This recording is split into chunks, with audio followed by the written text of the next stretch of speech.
cap on my shaft, I got my shaft cut the length, I got my head.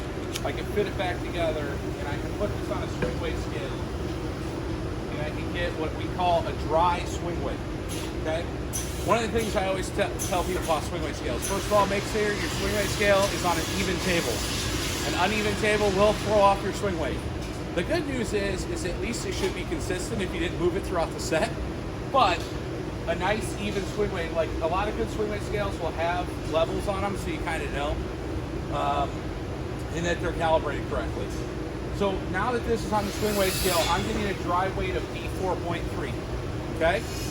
So this is D4.3, and just know when you add ferrule and a glue, you're gonna get about 1 swing weight point additional. So when I get done gluing this, you're gonna be at about D5 to D5.3, okay? The other thing you have to be careful of is if you're building brand new golf clubs that you buy from a supplier or something, the plastic adds weight.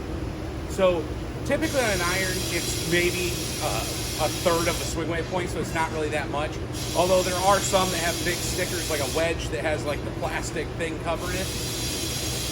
Woods, that will play. So if you buy a wood head and you start to build it, you build it with the plastic on, you need to factor in that that's probably close to a swing weight point itself. So all our builders here know how to do that. So in this particular instance, we're not going to add anything to it.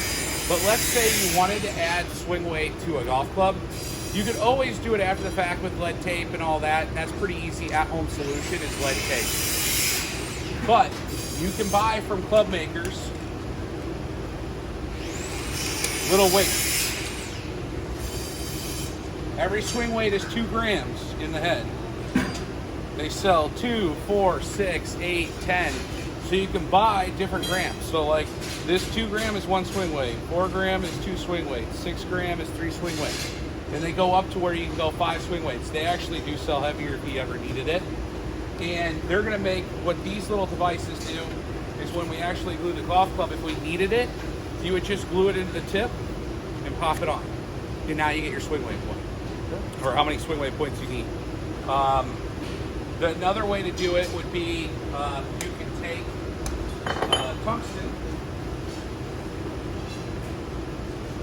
and you can mix tungsten powder, which you can buy online anywhere. You can buy it from a club maker, you can buy it online, like just suppliers. You can mix that in the glue and you can use that to weight it by putting more glue in the head. Okay. We'll do that a lot for graphite golf shafts. Graphite golf shafts, they do make swing weight plugs similar to the ones I showed you for steel shafts.